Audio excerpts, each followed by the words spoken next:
Amen. Je disais, est-ce qu'on peut fortement acclamer Dieu? Est-ce qu'on peut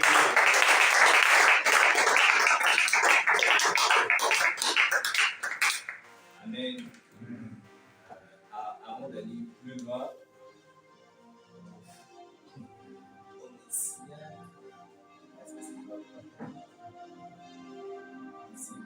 c'est bon. Avant d'aller plus loin, j'aimerais d'abord rendre grâce à Dieu pour la vie de tout un chacun. Amen. De nous réunir encore ce soir, car c'est la grâce de Dieu. Je bénis Dieu pour cela. Et deuxièmement, je dis merci au berger, à toute son communauté pour cette marque de confiance. Amen. Et troisièmement, je dis merci à Dieu pour la présence de tout un chacun. Car si vous n'étiez pas là, vous n'allez pas aussi servir. Amen. Alors que Dieu soit loué. Alors notre thème de ce mois, comme vous le savez, c'est la nouvelle naissance. Amen. Est-ce que quelqu'un peut dire nouvelle naissance? C'est la nouvelle naissance. Et comme vous savez, le berger avait commencé avec le thème le premier dimanche. Il nous a parlé de la régénération de l'esprit. D'où il a insisté sur les activités spirituelles. Amen. Car lorsque l'esprit est régénéré, il y a des activités spirituelles qui doivent être manifestées, comme la prière, la méditation. Ce sont des choses qui doivent être une partie de nos activités. Amen. Car le berger a insisté vraiment sur les activités spirituelles lorsque l'esprit s'est régénéré. Et le dimanche précédent, le serviteur de Dieu, Glory, il nous a dit c'est quoi un enfant de Dieu. Amen. Il a enlevé plusieurs équivoques et plusieurs confusions.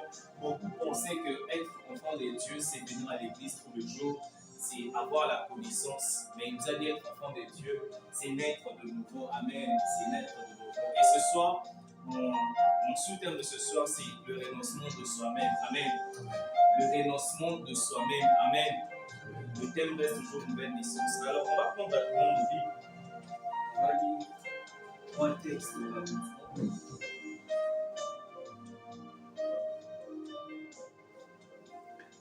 Si on peut juste se lever pour honorer la parole de Dieu.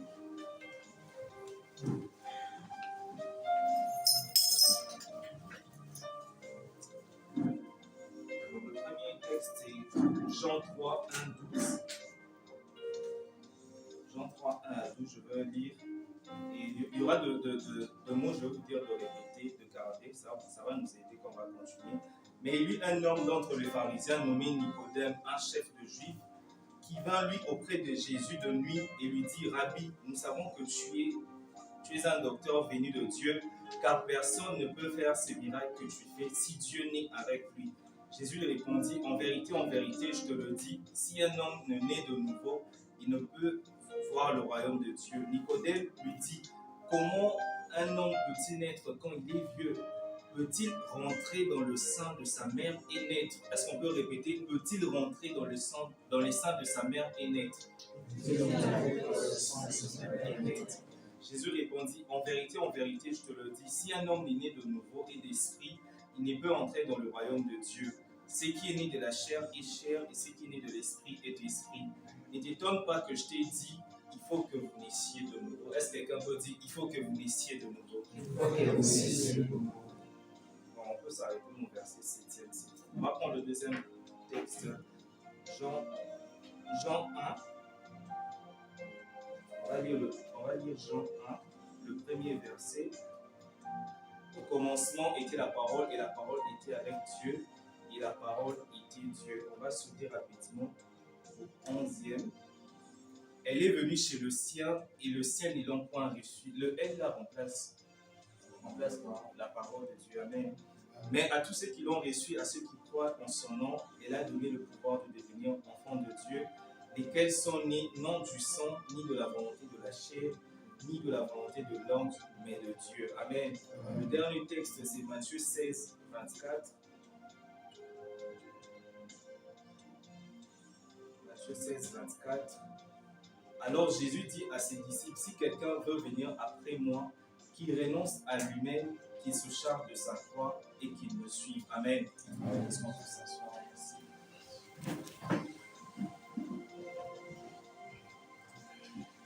Amen. La nouvelle naissance. La première chose que j'aimerais dire ce soir concernant la nouvelle naissance, c'est que la nouvelle naissance n'est pas une option. Amen. La nouvelle naissance n'est pas facultative. C'est pas, on ne peut pas dire que non, je peux ou je ne peux pas. Ce n'est pas une chose personnelle qui dépend de nous. Mais la nouvelle naissance est une obligation première. Amen. La nouvelle naissance est un impératif. Ce n'est pas une option. Tu peux ou tu ne peux pas. Ce n'est pas quelque chose qui dépend de toi. Mais c'est un impératif qui vient de Dieu. Amen. C'est un impératif qui vient de Dieu. C'est une étape première. Si tu veux aller loin avec Dieu, il faut commencer d'abord par la nouvelle naissance. Amen. Tu ne peux pas aller plus loin avec Dieu tant que tu n'es pas né de nouveau. Il n'y a pas d'étape suivante tant que tu n'es pas encore né de nouveau. Vous savez, dans la vie, il y a ces étapes. Tant que tu ne les as pas encore franchies, tu ne peux pas passer au next level. Amen. Tant que tu n'as pas accompli cela, tu ne peux pas passer à l'étape suivante. Je pense même qu'on est en ligne, lorsqu'on remplit des formulaires en ligne, il y a des champs qui ont dit des champs obligatoires. Tant qu'ils ne sont pas encore remplis, tu ne peux pas aller dans un autre niveau. Amen. Donc il y a des étapes que lorsque tu ne passes pas ça, tu ne verras pas le deuxième level. Il faut commencer par le premier niveau. Et comme vous le savez bien, nous tous ici, nous sommes venus étudier à l'étranger.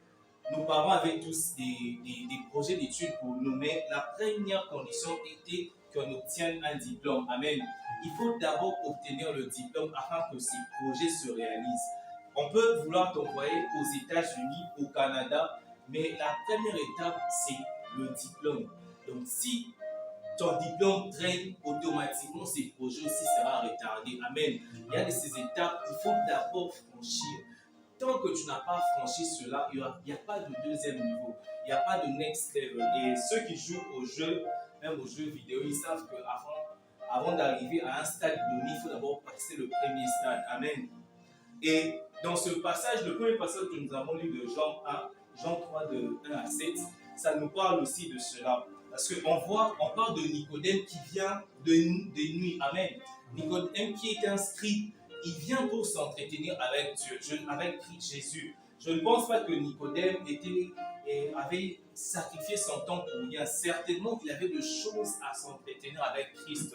Et pendant la journée, quand il voyait comment Christ opérait, ça lui avait tiqué quelque chose et il voulait s'entretenir avec Jésus. Il voulait parler avec Jésus. Et lorsqu'il a vu Jésus, il a commencé à dire: Jésus, je sais que tu es le docteur venu de Dieu, car ces miracles ne peuvent être accomplis par une personne qui n'est pas avec Dieu. Mais Jésus semble l'interrompre et semble ne même pas répondre à sa préoccupation. Jésus dit: en vérité, si quelqu'un n'est né de nouveau, il ne peut entrer dans le royaume des cieux. Amen. Déjà, vous voyez, par là, Jésus ne s'est même pas préoccupé de ce que Nicodème lui a dit. Il a dit: en vérité, il faut que vous naissiez d'abord de nouveau. Mais pendant que Nicodème était en train de lui expliquer: Maître, je sais que tu es un docteur, mais Christ n'a même pas prêté attention à ce qu'il a dit. Christ l'a même interrompu et Christ a abordé un autre sujet. Amen. Il dit: il faut que vous naissiez d'abord de nouveau. Et il n'a même pas laissé le temps à Nicodème de dire ce qu'il avait à dire. Il a directement interrompu Nicodème et il lui a dit: il faut que vous naissiez d'abord de nouveau. Amen. Et nombreux d'entre nous, je pense que lorsque nous venons auprès de Dieu, on a beaucoup de choses à vouloir entretenir avec Dieu. On vient avec nos problèmes devant Dieu. On a de préoccupations devant Dieu. Mais une chose est que si on n'est pas encore né de nouveau, je crains que ta prière soit interrompue. Amen. Je crains que tu aies une longue conversation avec Dieu pendant que tu n'es pas encore né de nouveau. Nicodème avait un tas de choses à dire à Christ, mais il n'a pas pu le dire car il n'était pas encore né de nouveau. Christ ne lui a même pas donné le temps de parler très longtemps. Il l'a dit directement. Il a même coupé la parole. Il a dit directement, dit: en vérité, vous devez naître de nouveau. Amen. Je ne sais pas ce soir qu'est-ce que tu veux, de quoi tu veux t'entretenir avec Dieu. Je ne sais pas si ça concerne tes études, si ça concerne les finances, je ne sais pas de quoi ça concerne, mais sache que si tu viens devant Dieu et que tu n'as pas encore franchi l'étape de la nouvelle naissance, ta prière risque d'être interrompue. Amen. Christ risque de même pas prêter attention à ce que tu dis, car tu n'es pas encore né de nouveau. C'est pourquoi ce soir, peu importe ce que tu veux d'abord dire à Dieu, sache que pour avoir une longue conversation avec Dieu, il faut d'abord que tu sois né de nouveau. Amen. Des fois, tu peux voir ta prière n'est pas être exaucée. C'est pas parce que tu ne pries pas, mais c'est juste parce que cette préoccupation n'est pas d'abord prise en compte. Ce n'est pas encore prioritaire. Amen. Parce que l'essentiel, ce n'est pas seulement de prier, mais il faut que Dieu entende ta prière. Amen. Ce n'est pas peut-être le fait de faire 21 jours de prière, mais s'il y a des choses que tu n'as pas encore accomplies, cela va partir en vain. Parce que la Bible nous montre qu'il est possible de faire des sacrifices pour Dieu et que ce soit des sacrifices vains, que ce soit des sacrifices qui ne sont pas pris en compte. Car la Bible déclare dans Matthieu, ce peuple m'adore de lèvres et son cœur est éloigné de moi. Il m'adore en vain. Amen. Je crains que ce que tu fasses pour Dieu soit en vain tant que tu n'as pas encore résolu certaines choses dans ta vie. Tu peux entrer une semaine de retraite, montagne prière. Tu peux dire, Seigneur, voilà, je prends des temps dans la prière. Mais si tu n'as pas encore franchi certaines étapes, ce que tu fais peut passer en vain. Tu peux passer des années et des années en prière et ne rien recevoir parce que tout simplement tu ne comprends pas, il y a des étapes que tu dois franchir. Amen. Parce qu'il y a d'abord une chose première que tu dois faire. C'est comme Anne. Anne a passé des années à demander Samuel. Elle n'a jamais eu Samuel. C'est lorsqu'elle a changé sa manière de prier qu'elle a eu à obtenir Samuel. Amen. Donc, il faut que vous naissiez d'abord de nouveau. Il faut que vous naissiez d'abord de nouveau.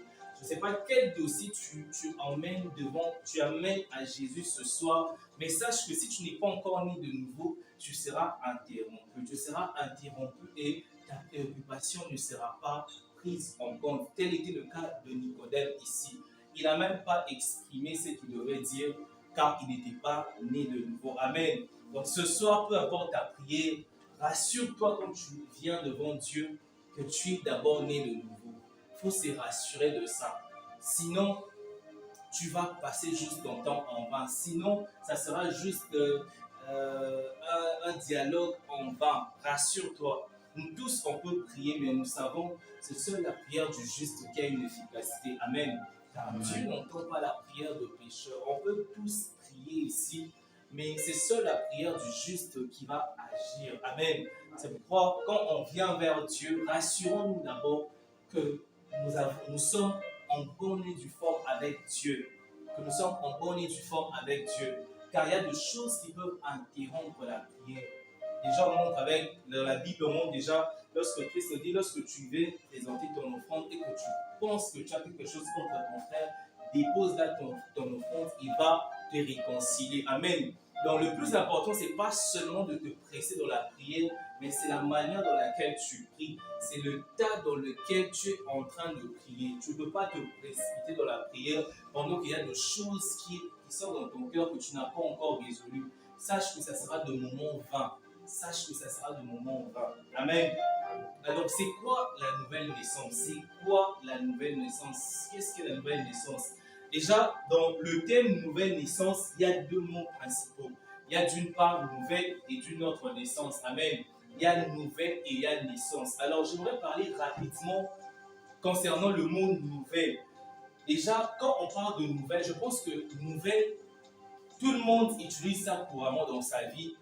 J'ai eu un nouveau téléphone, j'ai eu une nouvelle chemise, j'ai acheté de nouveaux habits, j'ai maintenant un nouvel ami. Nouveau ou nouvelle, c'est un adjectif qu'on utilise couramment et dans plusieurs contextes. Mais il y a principalement deux contextes dans lesquels on utilise le mot nouveau. Amen. Le premier contexte dans lequel on utilise nouveau, c'est dans le cas où la chose n'a jamais existé avant. Amen. Lorsqu'on parle d'une chose nouvelle, c'est une chose qui n'a jamais existé auparavant. C'est une chose qui n'a jamais eu de semblable. C'est une chose qui n'a jamais eu de précédent. Par exemple, en RDC, nous avons bien vu lorsque Fachi lorsque Joseph Djikeke est parti, Joseph Kabila, et que Fachi l'a remplacé, cette acte de passation de pouvoir n'a jamais existé au Congo. Amen. C'est pourquoi même c'était à la une. On pouvait dire que c'était du nouveau en Afrique que un président sortant au Congo et qui puisse céder le pouvoir comme ça. C'était du nouveau. Donc, dans ce cas, on va parler aussi du nouveau. Et je pense aussi que ceux qui connaissent le robot roulage à Kinshasa, je pense qu'il y en a aussi dans d'autres villes, c'était une première, je pense même en Afrique centrale, qu'on ait de roulage de robots. Amen. En ce moment-là, on va parler du nouveau parce que ça n'a jamais existé dans nos vies. Ça n'a jamais existé, on va parler du nouveau. Donc, on parle du nouveau dans le contexte où la chose n'a jamais existé dans le monde. Ça n'a jamais existé. Mais deuxièmement, on parle aussi du nouveau dans le sens que la chose a déjà existé sous une autre forme. Amen. Que la chose a déjà existé, une chose similaire a déjà existé sous une autre forme. Par exemple, lorsque Joseph est entré, ou lorsque Félix Tshisekedi est entré en pouvoir, on a dit le nouveau président. Amen. On l'a appelé nouveau parce qu'il y avait son semblable qui vient de partir. Il y avait un ancien, c'est pourquoi lui il a été appelé nouveau. Amen. On parle aussi de nouveau lorsqu'il y a eu un ancien et il y a eu un précédent similaire. Amen. Et un autre exemple, on peut parler de ça, c'est comme par exemple le 1er janvier ici. On va fêter la fête de Nouvel An. Amen. On va fêter bonne année. Ce n'est pas ça. Dieu faisant grâce, le 1er janvier, on va fêter bonne année. Ceux qui vont déjà demander l'argent des habits, c'est en ce moment qu'il faut faire entrer une requête. Amen. Pour la bonne année, il faut déjà s'apprêter et pas honte. Donc, on va fêter la fête de Nouvel An. Amen. Cette année sera traitée de nouvelle année. Pourquoi? Parce qu'il y aura une année qui sera passée. Amen. On parle de nouveau aussi lorsqu'il y a eu une ancienne qui est similaire. Amen. Et je pense que dans la Bible, il y a aussi des exemples palpables. Dans Apocalypse 21, la Bible dit « Et je vis un nouveau ciel et une nouvelle terre, car l'ancien ciel et l'ancienne terre sont passés. » Amen. Pourquoi un nouveau ciel?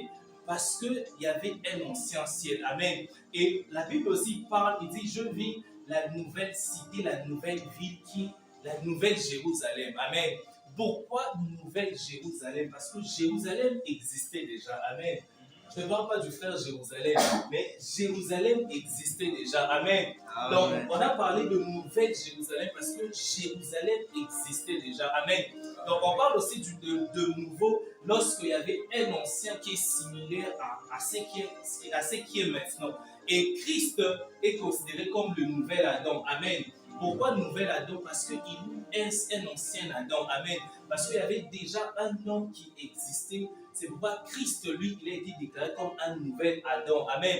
C'est pourquoi Christ a été déclaré comme un nouvel Adam. Et ce soir, nouvelle naissance, je vais aussi avec ça dans ce sens-là. Pourquoi nouvelle naissance ce soir? Pourquoi parler de la nouvelle naissance? Parce qu'il y a eu une ancienne naissance. Amen. Parce qu'il y a eu une ancienne naissance qui a déjà existé. Parce qu'il y a déjà eu une naissance qui a précédé cette nouvelle naissance. Et cette naissance, on le voit dans Jean 3, lorsque nous avons lu, on a répété, est-ce que si un homme est vieux, peut encore rentrer dans le sein de sa mère? Amen. Nicodème était en train d'expliquer à Christ la naissance dont il était au courant de ça. Amen. Nicodème expliquait à Christ que de quelle naissance tu es en train de parler? Car la naissance que moi je sais, l'enfant doit être dans le sein de sa maman, dans le sein du ventre de sa mère. Amen. D'être dans le sein du ventre de sa mère. Et lorsque nous lisons le Jean 1 que nous avons lu, le verset 11e, il dit, c'est Christ c'est la parole de Dieu qui crée une comparaison entre deux naissances. Il dit, à tous qui l'ont reçu, il a donné le pouvoir de devenir enfants de Dieu, lesquels ne sont pas nés du sang et de la chair. Amen. Lesquels ne sont pas nés de la volonté de l'homme. Amen. Donc, ici, on explique déjà une ancienne forme de naissance qui était par la volonté de l'homme. Donc, c'était une naissance lorsque l'homme et la femme s'entendent d'avoir un enfant, ils auront un enfant. Amen. Et c'est dans le cadre de mariage. Je précise, c'est dans le cadre de mariage qu'un homme et une femme devraient avoir un enfant. Amen. Parce que si le dit non, à Bethel, on a prêché la naissance là-bas. Non, c'est dans le cadre du mariage. Donc, c'est une naissance issue de la volonté de l'homme. Amen. C'est ça l'ancienne naissance. Et l'ancienne naissance n'est tout simplement la naissance naturelle. Amen. Amen. C'est la naissance dont nous tous nous sommes issus. Personne n'est né d'une naissance du ciel ici. Tout le monde ici, nous sommes nés d'une mère. Amen. C'est de la naissance naturelle. Aujourd'hui, on parle de la nouvelle naissance parce qu'il y a déjà eu une naissance qui a précédé. Amen. Parce qu'il y a déjà eu une ancienne naissance qui était une naissance naturelle. Mais ce que j'aime avec Christ, lorsque Christ vient, il emmène toujours de nouvelles choses. Amen. Lorsque Christ est entré dans le monde, il a apporté de nouvelles choses. Amen. Il est venu avec des choses qui n'ont point existé. C'est pourquoi Nicodème était troublé. Il dit, de quelle naissance parles-tu encore? Parce que la naissance dont moi je suis au courant, c'est la naissance lorsque une femme met au monde. Amen. Mais Christ est venu avec de nouvelles choses. C'est pourquoi ce soir, j'aimerais déjà annoncer à quelqu'un la présence de Jésus dans ta vie apporte de nouvelles choses. Amen. La présence de Jésus dans nos vies emmène toujours de nouvelles choses. Amen. La présence de Christ dans nos vies ne nous laisse pas pareil. Elle nous change. Car même lorsque Christ enseignait, les pharisiens s'étonnaient. Ils disaient, quelle est donc cette doctrine? Amen. Quelle est donc cette doctrine à qui il parle avec autorité? Amen. Lorsque Christ est venu dans le monde, il y a des choses qui n'étaient pas auparavant. Les pharisiens même s'étonnaient et la foule s'étonnait. C'est quoi cette nouvelle doctrine? Il parle avec autorité. Christ a emmené l'autorité. Amen. Christ a emmené l'autorité. Et c'était très normal que Christ parle avec assurance et autorité parce que éternité en éternité, il était dans la présence de Dieu. Amen. Car lorsque nous sommes dans la présence de Dieu, on parle avec assurance. Amen. Lorsque nous passons les temps de la présence de Dieu, on a l'assurance. C'est pourquoi Gabriel, même lorsqu'il apparaît à Zacharie, il dit, Zacharie, ta femme aura un fils. Mais Zacharie a douté. Et Gabriel a dit, je suis Gabriel et je me tiens devant la présence de Dieu. Amen. Voilà, il a dit, tu seras muet jusqu'à ce que ces choses arrivent. Et c'était le cas. Mais ce n'était pas la volonté de Dieu. Ce n'est même pas la parole de Dieu. Amen. Ce n'était même pas la parole de Dieu. Parce que Dieu n'a pas envoyé Gabriel de dire ces choses. Mais Gabriel s'est porté garant parce qu'il savait, il s'est tenu devant la présence de Dieu. Amen. Le fait de te tenir dans la présence de Dieu te donne une garantie. Amen. Te donne une garantie. Ceux qui se tiennent dans la présence de Dieu changent leur manière de voir les choses. Amen. Ceux qui se tiennent dans la présence de Dieu changent leur manière de voir les choses. Ils ne croient plus à l'impossibilité. Amen. Quand tu es dans la présence de Dieu, tu vois les choses différemment. C'est pourquoi Gabriel, c'était très normal qu'il dise à Marie, rien n'est impossible à Dieu. Car la Bible déclare, nous rendons témoignage de ce que nous savons. Amen. Et c'est lui qui se tient dans la présence de Dieu, il sait ce qu'il est en train de dire. Amen. La présence de Dieu dans nos vies apporte de nouvelles choses et il apporte l'assurance. Amen. Lorsque Christ vient dans ta vie, tu es maintenant assuré. Les choses qui te faisaient peur hier, aujourd'hui tu peux tenir face. Amen. Car même lorsque dans Apocalypse, Christ est apparu à Jean, il a dit Jean, parce que lorsque Jean avait pris le Seigneur, Jean s'est abaissé. Mais Christ lui a dit, n'aie pas peur, car j'étais mort, mais maintenant je vis pour le siècle de siècle. Amen. En d'autres termes, Christ voulait dire à Jean, tu n'as plus de raison d'avoir peur. Amen. Si au moins j'étais resté mort, tu devrais craindre. Mais maintenant, il n'y a plus aucune raison. Amen. Car maintenant, je vis et je vaincu la mort. Amen. La présence de Jésus dans nos vies nous apporte l'assurance. Quand Christ vient dans ta vie, il y a de nouvelles choses qui viennent. Tu vas commencer à prier différemment. Amen. Les situations auxquelles tu avais peur, tu vas maintenant tenir face à cela. Amen. Ma prière ce soir, je prie que la présence de Jésus dans ta vie annonce une nouvelle dimension. Amen. Que la présence de Jésus dans ta vie annonce une nouvelle façon de voir les choses. Que tu ne vives plus par la vue, mais que tu vives par la foi. Amen. Car ceux qui rencontrent Christ changent leur manière de parler, même leur langage change. Amen. Le Pierre craintif de hier est devenu le courageux de se tenir devant 3000 personnes. Amen. Car lorsque Jésus vient dans ta vie, il te change. Lorsque Jésus vient dans ta vie, il emmène de nouvelles choses. Et la Bible déclare que la loi est venue avec Moïse, mais la grâce et la vérité venaient avec Christ. Amen. Christ, lorsqu'il a été intronisé dans le monde, il est venu avec de nouvelles choses. Il est venu avec la grâce. Amen. Ce que j'aime avec la grâce, c'est que la grâce qualifie une personne qui n'était même pas destinée à cela. Amen. Christ est venu avec la grâce. Tu peux être guéri de la maladie. Donc, tu ne méritais même pas à cause de tes péchés. Amen. Avec la grâce, il n'y a plus question de mérite. Amen. Avec la grâce, il n'y a plus question de voilà, moi j'ai voyagé, je suis allé aux États-Unis, au Canada, comment lui il a été en Chypre, il a réussi plus que nous parce qu'il y a maintenant la grâce. Amen. Il n'y a plus de mérite. Christ est venu avec de nouvelles choses dans nos vies. Amen. Christ est venu avec de nouvelles choses dans nos vies. C'est pourquoi il est même venu avec la nouvelle naissance qui est la naissance de l'esprit. Amen. Ce n'est pas la naissance naturelle, c'est la naissance de l'esprit. Amen. Amen. Car ceux qui sont nés de l'esprit sont esprits. Et vu que la Bible insiste sur la naissance spirituelle, la Bible nous révèle quelque chose. Amen. Car la Bible déclare elle a donné le pouvoir de devenir enfants de Dieu, ceux qui ne sont pas nés du sang et de la chair. Amen. Ceux qui sont nés plutôt du sang et de la chair. Or, parlant du sang et de la chair, on parle de ce qui constitue un homme. Amen. On parle de ce qui nous constitue. Un homme est fait de sang et de chair. Mais en principe, un homme est tripartite. Amen. L'homme n'est pas seulement fait en principe de sang et de chair, car l'homme doit avoir un esprit. Amen. Car l'homme doit avoir un esprit, car la Bible même déclare en réalité dans l'homme, il n'y a que l'esprit. Amen. En réalité, dans l'homme, il y a l'esprit. Et la Bible même déclare, l'heure vient, elle est même venue, où le vrai adorateur adorera Dieu en esprit et en vérité. Quels sont les adorateurs que le Père cherche? Amen. Dieu cherche ceux qui l'adorent en esprit. Amen. Dieu n'a jamais cherché de personnes riches. Dieu ne cherche pas les personnes qui sont belles, mais Dieu cherche les personnes qui l'adorent en esprit. Amen. Dieu cherche les personnes qui l'adorent en esprit. Déjà, c'est pour montrer l'esprit est la partie la plus importante de l'homme. Amen.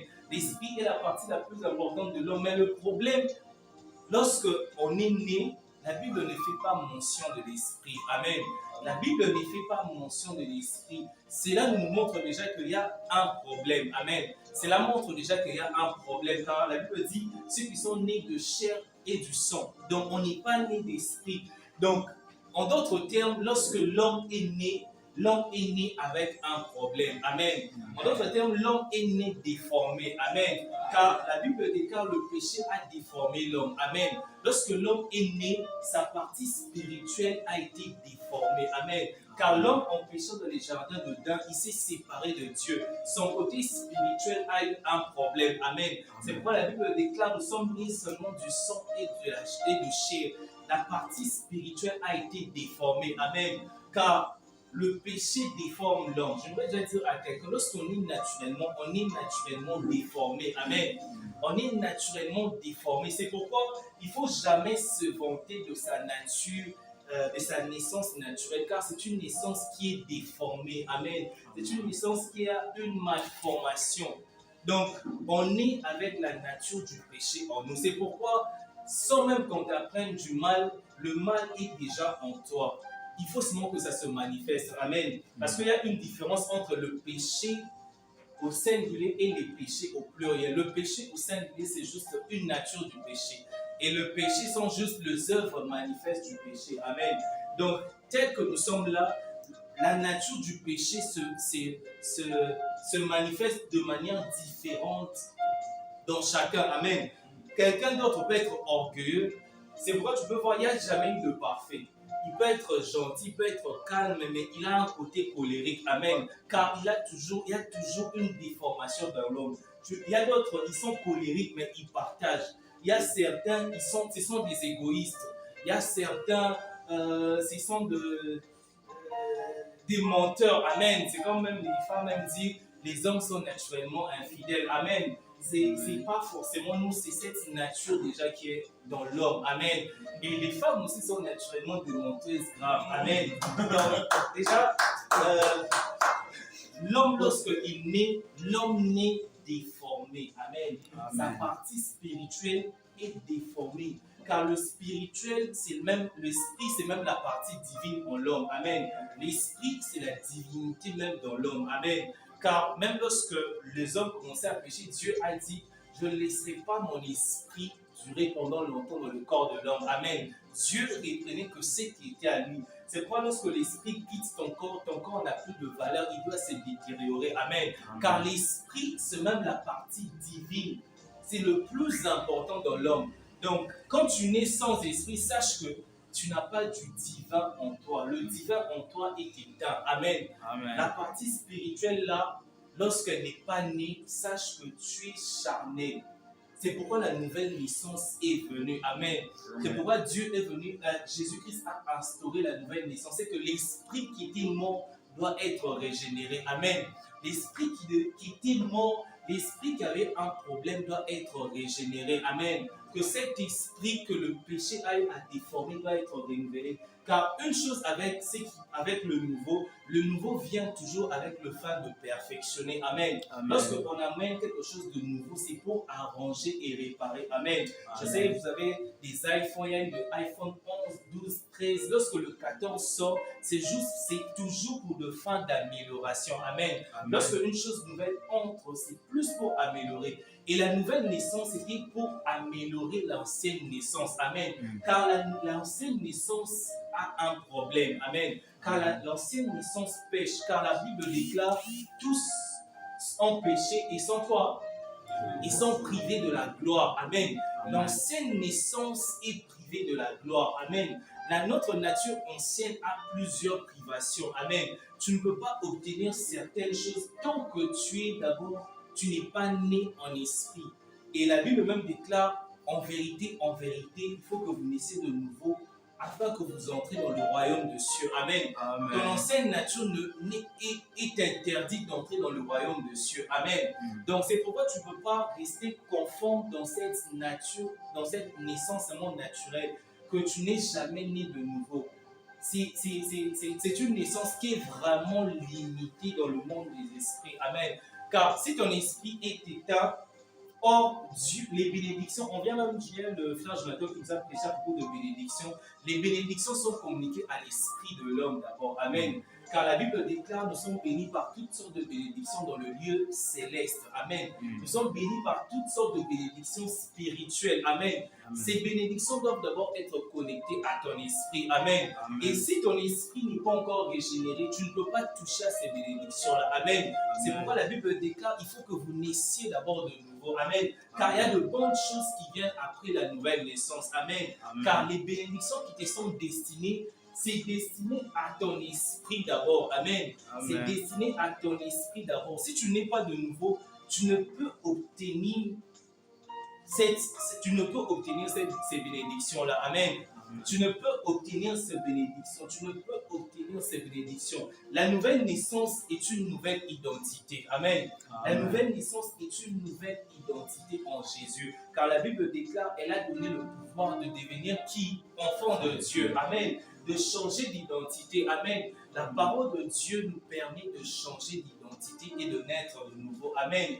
Car, et la Bible déclare, ce ne sont pas ceux qui sont nés de la volonté de l'homme, mais de la volonté de Dieu. Amen. Car dans la vie de l'homme, il y a la volonté de l'homme et il y a aussi la volonté de Dieu. Amen. Tel que tu es là, l'homme a sa volonté et Dieu aussi a sa volonté. Amen. Tel que tu es là, tes parents ont la volonté sur toi, mais Dieu aussi a une volonté sur ta vie. Amen. Dieu aussi a une volonté sur ta vie. Toi, je ne sais pas ta volonté ce soir. Ta volonté, c'est peut-être de devenir ingénieur, je ne sais pas, devenir docteur, mais Dieu aussi a une volonté dans ta vie. Amen. Dieu aussi a une volonté dans ta vie. Car la Bible déclare, Christ dit à Simon, et moi je dis que tu es Pierre. Car Christ déclare, moi je dis que tu es Pierre, et sur cette pierre je bâtirai mon église. Amen. Sur cette pierre, je bâtirai mon église et je vais remettre les clés du royaume des cieux. Amen. Car les clés du royaume des cieux n'ont jamais été données à Simon, mais à Pierre. Amen. Les clés du royaume des cieux ont remis ça à Simon, à Pierre et non à Simon. Amen. Car dans Dieu, il y a une identité de toi qui doit être remise de choses. Tant que tu n'as pas encore cette identité, tu n'auras pas certaines choses. Amen. Tu n'auras pas certaines choses tant que tu restes d'abord le gradivi de votre maman. Il faut que tu obtiennes l'identité de Christ afin que qu'on te remette les clés du royaume des cieux. Amen. Il y a des choses qui doivent être remises, mais pas avec cette identité, mais avec l'identité de Jésus. Amen. Avec l'identité que Christ va te donner. Amen. Car Dieu a aussi une volonté en nous. C'est pourquoi nous devons naître de nouveau. Il faut que vous naissiez de nouveau. Amen. Il faut que vous naissiez de nouveau afin d'obtenir ces bénédictions, afin d'obtenir les clés que je prévais pour vous. Car Dieu a un plan, mais ce plan, ce n'est pas pour cette nature, c'est pour une nouvelle nature. Amen. Car la Bible déclare, on ne met pas du vin nouveau dans les outres anciennes de peur que ça se brise. Amen. Il y a des choses que tu ne peux pas accéder parce que tu risques de te briser. Amen. Amen. Car tu risques de te briser. Car tu risques de te briser. Il faut que vous naissiez de nouveau. Il faut que vous naissiez de nouveau afin de bénéficier de ces bénédictions qui est en Dieu. Je voudrais qu'on puisse fermer nos yeux. On va prier. Je voudrais qu'on prie parce que lorsque aussi je priais, je voyais, on me montrait, il y avait genre de voitures qui tamponnaient les gens. Et les gens étaient morts, mais à ma grande surprise, on disait que ces gens étaient déjà morts. Et pourtant, les voitures, les actes tamponnées, ils sont morts, mais on disait que ces gens étaient déjà morts. Donc, je comprenais déjà que ces accidents n'étaient que l'accomplissement de sacrifices dans le monde de ténèbres. Amen. Car ces gens ont déjà été sacrifiés dans le monde de ténèbres. Ils ont déjà été sacrifiés dans le monde de ténèbres. Les accidents-là n'étaient juste une manière de concrétiser ce sacrifice-là. Alors, j'aimerais qu'on puisse prier dans cette direction. J'aimerais qu'on puisse prier, que tu puisses te lever contre tout sacrifice qui peut se passer dans ta vie, dans ta famille. Si tu peux juste élever ta voix et prier. Si tu peux juste élever ta voix et prier. Seigneur, je prie ce soir au nom puissant de Jésus. Seigneur, je prie que je me lève contre l'esprit de sacrifice dans ma vie, dans la vie de chacun de nous réunis en cellule au nom puissant de Jésus. Seigneur, je prie, laisse que ta gloire, laisse que ta puissance agisse, esprit de sacrifice ce soir au nom puissant de Jésus. Seigneur, j'apporte ta gloire, j'apporte ta puissance dans la vie de chacun, que ta puissance agisse, esprit de sacrifice dans nos vies au nom puissant de Jésus. Seigneur, j'annule tout sacrifice humain dans nos vies. J'annule tout sacrifice humain au nom puissant de Jésus. Seigneur, j'annule tout sacrifice humain au nom puissant de Jésus. Laisse que ta gloire, laisse que ta puissance nous épargne. Laisse que ta gloire et ta puissance nous épargnent ce soir au nom puissant de Jésus. Que nous soyons sacrifiés dans le nom puissant de Jésus. J'aimerais que tu puisses encore prier. Que tu demandes que le Saint-Esprit t'aide. Si tu n'es pas né de nouveau, que tu fasses cette prière dans ton cœur, que le Saint-Esprit t'aide à naître de nouveau. Et si tu es né de nouveau et que tu t'étais rétrogradé, que le Saint-Esprit t'aide, que cette flamme soit encore rallumée. Car la parole de Dieu nous montre, tant que nous sommes point nés de nouveau, on ne peut pas accéder à certaines choses, on ne peut pas accéder à certaines bénédictions. La divinité de Dieu ne peut pas être manifeste avec l'ancienne nature. Alors tu vas prier que le Saint-Esprit t'aide dans ta marche, que le Saint-Esprit t'aide à marcher selon ce voie, à marcher selon l'Esprit de Dieu, à marcher selon sa volonté. Car tels sont les gens qui sont nés de nouveau, ils sont nés de la parole de Dieu et de la volonté de Dieu. Ils accomplissent la volonté de Dieu. Alors tu vas prier que le Saint-Esprit t'aide à marcher selon ce voie et à accomplir sa volonté. Si tu peux lever ta voix et prier. Seigneur, je prie Saint-Esprit de Dieu, je te prie, laisse que ton esprit nous aide à accomplir ta volonté dans le nom de Jésus.